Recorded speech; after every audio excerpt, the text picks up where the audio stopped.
What happens when a high-performing strategist gets her reward stolen by the very boss who took credit for her work? Meet Madison Reed, sharp, relentless, and done being overlooked. When a stolen Super Bowl ticket sparks a corporate reckoning, Madison doesn't get angry. She gets strategic. This isn't about revenge. It's about power reclaimed. Subscribe now for more bold, true, to life stories of women who don't just survive the system, they outsmart it. Don't miss what happens next. I'd been running on caffeine and sheer determination for nearly 5 months. Late nights, early mornings, weekends sacrificed in front of spreadsheets instead of spent with friends. All for one massive project that had the potential to redefine not only my career, but the firm's entire standing in the market. And I nailed it.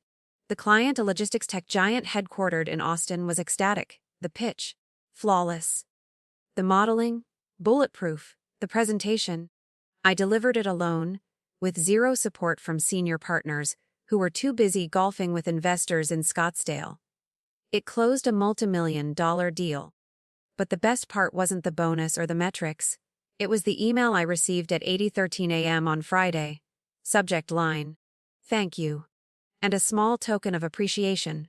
It was from the client's CEO, who wrote, "Madison, you went above and beyond. Your preparation, insight, and professionalism set a new standard. As a personal thank you, not the firm's, yours, please enjoy these." Attached was a PDF confirmation, 2 Super Bowl tickets, front row 40-yard line, with premium hospitality access. My breath caught in my throat. I reread the email 3 times. I had never been to the Super Bowl before. Growing up in a football-obsessed Ohio household, it had always been a dream. Sunday games were family ritual. My dad had painted our garage door in Brown's colors. And here it was. The golden ticket. The reward for months of grind. The firm's concierge had routed the tickets to the regional office. And under protocol, high-value gifts were held for compliance purposes. That meant Blake Corbin, regional managing partner, senior bloword, and the living embodiment of corporate entitlement, had physical possession of them. Fine. I imagined he'd stroll in, flash that rare smile he reserved for billion-dollar closings, and say, "Nice work, Madison," before handing them over. Except that moment never came. 3 days passed. Then on Tuesday, Blake walked into my office without knocking, no eye contact, just his usual air of bored authority. He leaned on the edge of my desk like he owned the building and said, "Madison, heard you had a little win."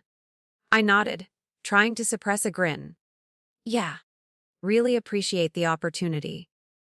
He tilted his head, like he was about to explain something I couldn't possibly understand. "You did well," he said. "Which brings me to the tickets." My pulse quickened. "Right," I replied, waiting for him to hand them over. Instead, he gave a sigh. "See, clients don't always understand internal hierarchy. When they give gifts like this, it's more of a gesture to the firm than to a single employee." I froze.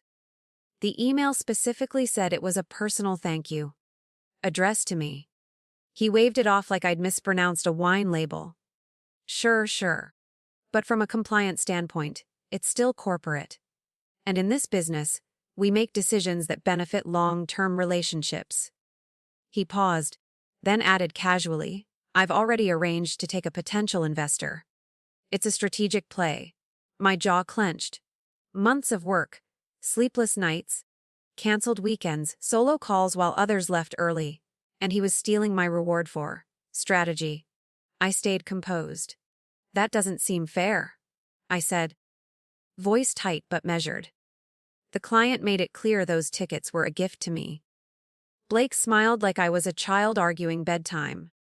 "Be grateful you have a seat at the table, Madison. That's the real reward." He stood up, patted my desk like I was a Labrador, and said, "I'm sure there'll be plenty of other opportunities." I smiled. Not a real one. The kind of smile that hides teeth. "Enjoy the game," I said. He grinned, satisfied, and walked out of my office as if he'd done me a favor. He had no idea what was coming. As soon as the door shut behind him, The smile vanished. My fingers curled into fists beneath the desk, my nails digging into my palms. Blake Corbin thought he could take credit, take perks, take anything he wanted because he was at the top. What he didn't realize was that Monday wouldn't be the start of another work week. It would be the beginning of his unraveling. The moment Blake left my office, I closed the email from the client and pulled it back up, reading it again. Every word branded into my brain, a personal thank you. Just for you. There was no ambiguity, no gray area. And yet Blake had twisted it, hijacked it, and now strutted through the halls acting like he'd earned it. But I wasn't going to let emotion make my decisions. No raised voices. No emails I'd regret. No HR complaints that would quietly vanish into a black hole. I was going to let Blake destroy himself. And I already had the first thread to pull. I composed a text to the client. Casual, strategic, just enough. Hi. Just wanted to say thank you again for the amazing Super Bowl tickets. Truly meant a lot that you thought of me. Funny enough, turns out they were given to someone else here. No worries, just wanted to keep you in the loop. Hope to catch up soon. I hit send. Less than a minute later, my phone buzzed. The client, what, mutt? Who took them? I replied, I don't actually know. I just never received them. It's okay though. I appreciate the gesture more than anything. His response came instantly. No, this is not okay. Those were for you. Let me handle this. Say nothing for now. I stared at the screen, the corner of my mouth curling. It wasn't about the tickets anymore. It was about what they represented. Recognition, respect, integrity. And Blake had stolen it in broad daylight. Now he'd face consequences. And not from me. From the client. I spent the rest of the day quietly gathering intel. Blake couldn't help but brag, and I knew he'd drop clues. Sure enough, by lunchtime I heard him in the break room, holding court like a politician at a fundraiser. Front row. 40-yard line. Hospitality suite. Taking a whale prospect. It's going to be massive for us, he was saying. I stayed behind the corner, out of sight, biting back a grin. His arrogance was a weapon, and he was wielding it with no idea he'd already stepped on the landmine. By Friday, he was practically glowing with self-satisfaction. Left early to catch a flight. To Vegas, as he called it. Never mind the game was in Phoenix. Details weren't his thing. I smiled at him as he passed by my desk. Big plans, I asked, voice perfectly polite. He smirked. Just making moves. I nodded. Well, enjoy the game. And I meant it. Because by the time he landed, the trap would already be set. On Saturday, I received a message from the client. Monday, 9:30 a.m. I've arranged a meeting. Play it cool, trust me. Oh, I trusted him. I spent Sunday doing absolutely nothing. No football, no anxiety, no pacing. Just a long walk through Central Park and a glass of wine on the balcony. I was calm. Ready? Monday morning, 9:07 a.m. Blake strutted into the office wearing sunglasses indoors, Starbucks in hand, radiating the smug energy of a man who thought he'd pulled off the con of the century. I sipped my coffee at my desk, not even looking up. When the 9:30 calendar invite popped up, client review mandatory. Conference room I clicked accept, grabbed my tablet, and walked in. Blake was already seated at the head of the glass, walled conference room, legs crossed, confident as ever. That confidence cracked slightly when the client walked in, accompanied by a sharp-dressed woman I didn't recognize. The client introduced her calmly. Blake, this is Andrea Holloway, VP of Corporate Partnerships. Andrea gave a curt nod. Blake blinked. Pleasure, he said, voice a touch too high. Then the client turned to me and said, Madison, did you enjoy the game? The question hung in the air like a guillotine. I blinked innocently. The game. The Super Bowl, he clarified. I sent you 2 tickets. I shook my head. I didn't attend. The temperature in the room dropped. Andrea leaned forward. Blake, who did go? He opened his mouth, scrambled for a lie, and the unraveling began. Blake hesitated, clearly scrambling for a name that wouldn't get him fired. I took a prospective investor, he said finally, but the words came out too quickly, too rehearsed. The client leaned back, folding his arms. Ooh, Blake blinked. Excuse me. Who exactly did you take to the Super Bowl? Andrea's voice was calm, but there was a warning in it. Blake's throat moved as he swallowed. It was someone we've been in talks with. From the West Coast. A private equity firm. The lie sounded like it had been patched together mid-sentence. The client nodded slowly, then turned to Andrea. Is there a record of that? Expense reports, meeting confirmations. Andrea tapped on her tablet. Not that I've seen. Her eyes flicked back to Blake. Did you charge the flight, hotel, and tickets to the firm's account? The silence answered for him. Blake, the client said, his tone sharper now. Those tickets were a personal gift. Not a business tool. They were meant to reward the person who did the actual work, Madison. And instead, you handed them off to someone else without permission. Blake sat forward, trying to regain control. Look, I understand how this looks, but I was acting in the best interest of the firm. This was a business development opportunity. No, it was theft. Andrea interrupted. You knowingly rerouted a gift from an employee to yourself, used company funds to support a personal outing, and misrepresented your actions to both the firm and the client.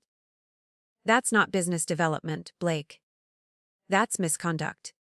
He looked around the room, but there were no allies waiting to rescue him.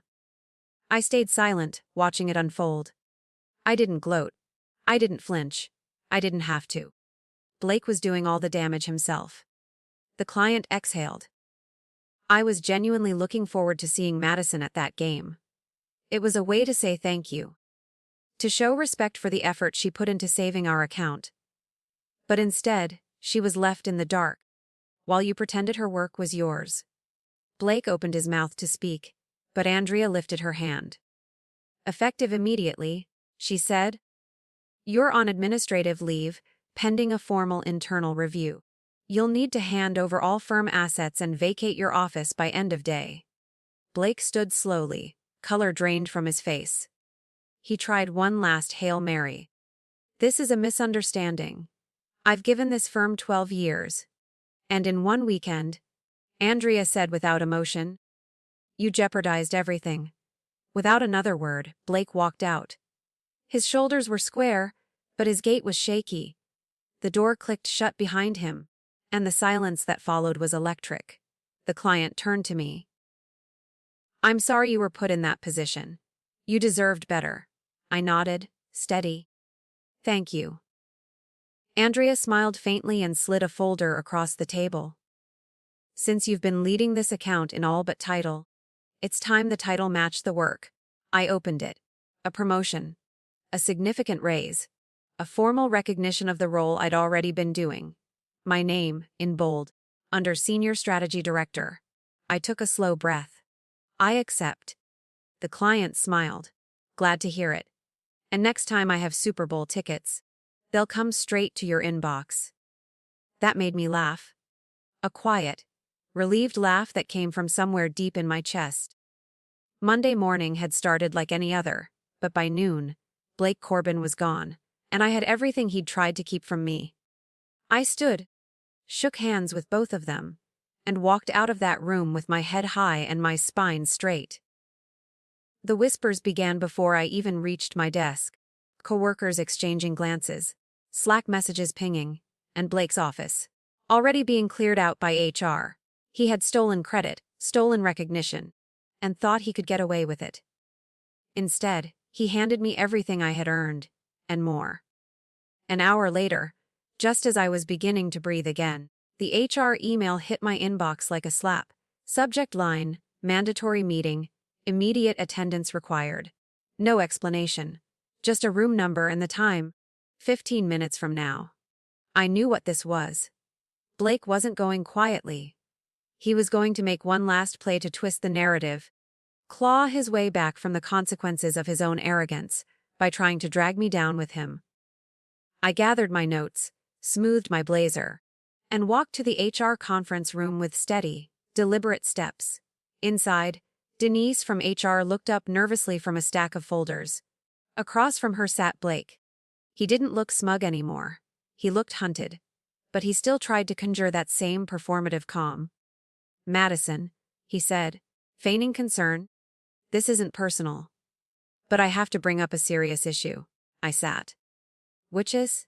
Denise cleared her throat awkwardly.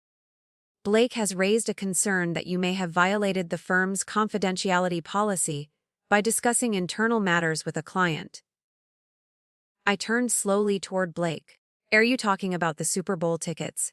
He nodded once. "Yes. That was a firm issue. Internal allocation. You disclosed it externally." I couldn't help it. I actually laughed. Quiet, controlled, but unmistakably incredulous. "Let me get this straight. You took tickets that were personally addressed to me, reassigned them to yourself, and now you're calling it an internal allocation. And when the client asked about it, I told him I never received them. That's the violation you're citing." Blake's jaw twitched. "You undermined the firm's process." Denise looked increasingly uncomfortable. "Madison," she said carefully, "can you confirm that no confidential strategy, financial, or client data was shared?" "Absolutely not," I replied. I answered a question. I didn't volunteer anything beyond what the client himself initiated. I didn't leak financials, client strategies, or anything that remotely fits under protected communication. And the only reason this is even being brought up is because Blake was publicly held accountable, and now he's grasping at straws. Denise turned to Blake. We reviewed the email trail. The client asked a direct question about the tickets, which he had personally gifted. Madison's response was factual and appropriate. Blake's face flushed red. "So that's it? She just gets away with it." Denise looked him dead in the eye. "No. You're the one under investigation. You're the one who misappropriated a gift, missold the client, and expensed the entire trip as a business expense, when it was clearly personal. You put this firm at legal and reputational risk. Madison did nothing wrong." He sat back, deflated. For a moment I almost felt sorry for him.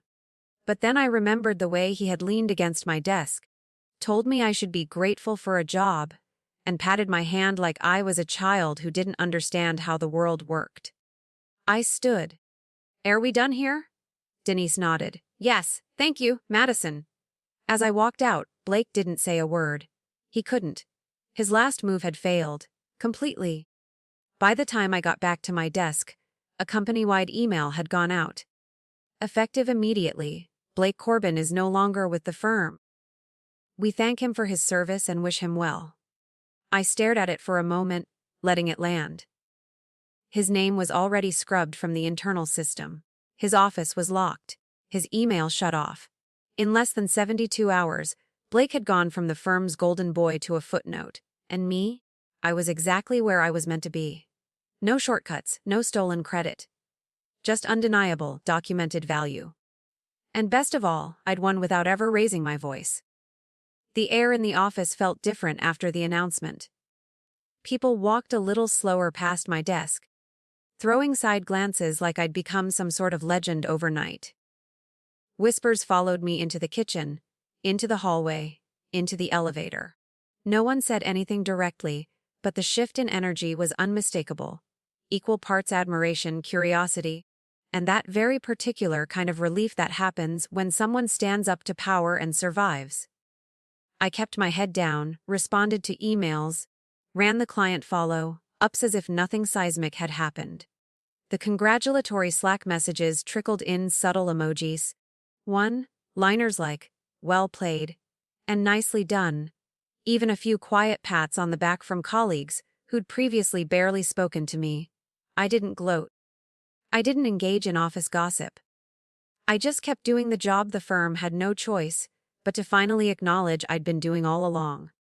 That afternoon, as I was reviewing final numbers on the quarter's deliverables, my phone buzzed with a number I didn't recognize. I answered. "Madison Reed," said a familiar voice on the other end. It was the client. the one whose account had triggered this entire chain of events. "I assume you've heard the news," I said lightly. He chuckled. "Oh, I've heard. And I'm calling with a question." I waited. "Are you happy staying where you are?" I paused. "Define happy?" "Let me be blunt," he said. "I don't trust your firm. I tolerated them because I trusted you. You built this project, not Blake. You made it a success, not the firm's name on the door. And the only reason you got the promotion was because a scandal forced their hand. So I'm asking, what if you left?" My heart skipped, but I kept my voice neutral. "What are you suggesting?" "I want you to come work for me. Head of strategy. Lead our next phase of expansion. I want your mind, your instincts, your command of execution.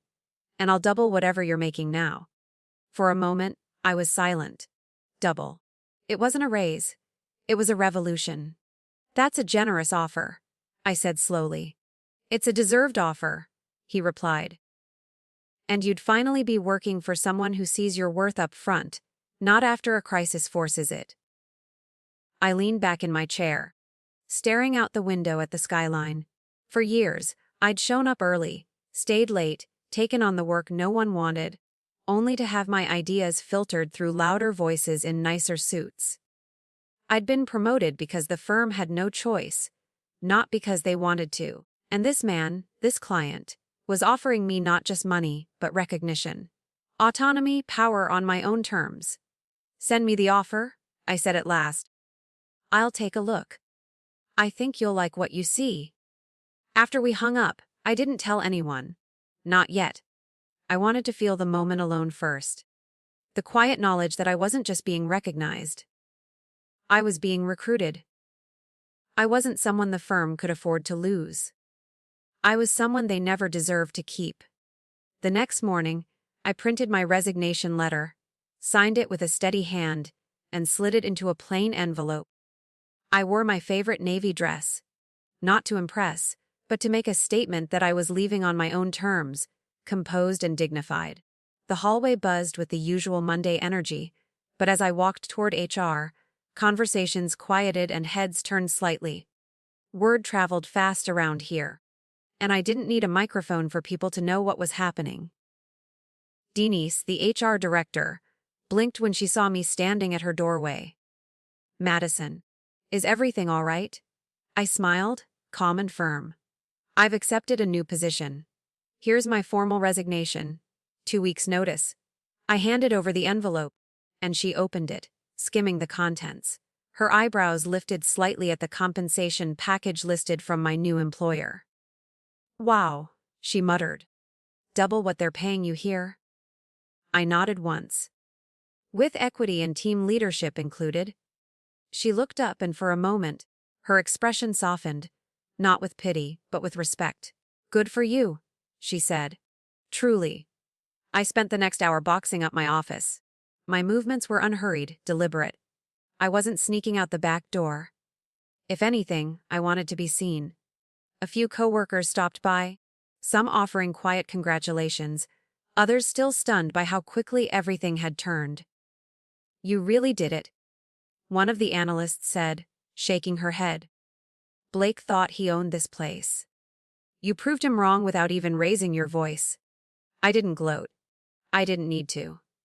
I just smiled and kept working. Then, as I was slipping my laptop into my tote, my phone buzzed. A message from an unknown number. "Enjoy your little win. You just got lucky." I didn't need to guess. I stared at the screen for a long second, then typed back slowly. Luck had nothing to do with it. Send. No emojis, no punctuation. Just truth. He would read that and stew, which, honestly, was the bare minimum he deserved. On my way out, I passed by the now vacant office that used to be his. The door was closed, the nameplate already gone. The blinds were drawn, and HR had already packed his belongings over the weekend. It was like he'd been scrubbed from existence. Funny how people who think they're untouchable always go down the fastest. I paused, just for a moment, not to admire the fall, but to absorb the silence it left behind. It was cleansing. By the time I reached the elevator, I could feel the shift. not just in the building, but in myself. For years, I had tolerated the subtle digs, the credit theft, the way men like Blake maneuvered through power like they were entitled to it. But now, for the first time in my career, I had claimed my own space without asking for permission.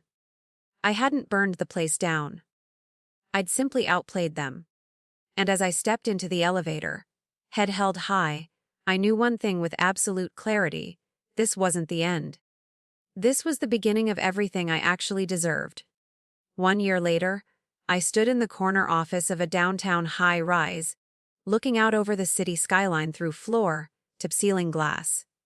The nameplate on the door read, Madison Reed, Vice President, Strategic Growth, not acting, not assistant, not interim, just mine, clean, permanent, earned. My calendar was full, my inbox was curated, not crammed, and my team operated like a machine powered by trust and clarity. I was no longer drowning in meaningless meetings or political quicksand. I was building something real. A culture. A team. A place where voices like mine weren't just heard. They were the ones steering the ship. That afternoon, as I wrapped up a meeting with a new global partner, my assistant slipped into the room and handed me a small envelope. Came by courier, she said, curious. I opened it slowly, and inside was a simple business card. Familiar, unimpressive. Blake Thorne. A sticky note was attached. Thought we might reconnect. I'm doing some consulting now. Open to collaborating. I stared at the card for a long second, then dropped it into the recycling bin without a word. There was nothing to say. That chapter wasn't just closed. It had been shredded, burned, and rewritten in my own language. He hadn't just lost a title. He lost relevance. And I'd gained exactly what he once used to gatekeep. Later that week, I was invited to speak at a Women in Tech Leadership panel. I stood backstage in a sharp black suit, listening to the speaker before me. A brilliant engineer recounting how she once got passed over for a project because a male colleague needed the win more. When my turn came, I stepped out under the lights, the room packed with women. Young, seasoned, exhausted, determined. I looked at them and saw every version of myself. The fresh-faced analyst who once stayed late for recognition that never came. The woman who got told she was too direct, too serious, too much. And finally, the one who stopped asking for permission and started setting her own terms. I'm not here because I played nice, I began. I'm here because I learned how to play smart. There's a difference. Heads nodded.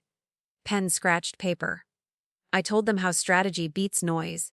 How calm is power. How dignity is not the opposite of ambition. It's the foundation of it. I didn't mention names. I didn't have to.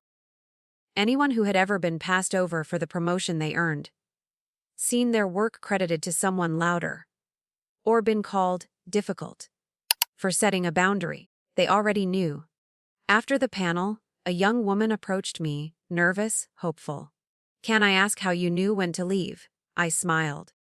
When I realized staying would cost me more than walking away ever would. She nodded slowly, holding on to the words like oxygen. Before she left, she said, "We've been talking about you on Slack. What you did, how you did it. You made it feel possible." I watched her disappear into the crowd and felt something settle deep in my chest. Not pride, not even satisfaction. Something stronger. Legacy. That night back in my apartment, I poured a glass of wine and opened my journal for the first time in months. I wrote one sentence: I didn't want revenge. I wanted visibility, and when they wouldn't give it to me, I built a platform of my own. Outside, the city pulsed with life. My phone buzzed with opportunities I chose carefully. I didn't hustle for a seat at anyone's table anymore. I owned the room. And if there's one thing I know now, truly know, it's this: you don't have to raise your voice to make an impact. You just have to raise your standards. And never, ever hand your worth to someone too small to hold it. Sometimes, the most powerful thing you can do is walk away with your head held high. Not every battle needs noise. Some victories come in silence, through grace, clarity, and unshakable self-worth. If you've ever been overlooked, underestimated, or told to wait your turn, remember this: your value isn't up for debate. If this message hit home, share your thoughts in the comments. I'd love to hear your story. And don't forget to like, subscribe, and follow for more real, powerful truths.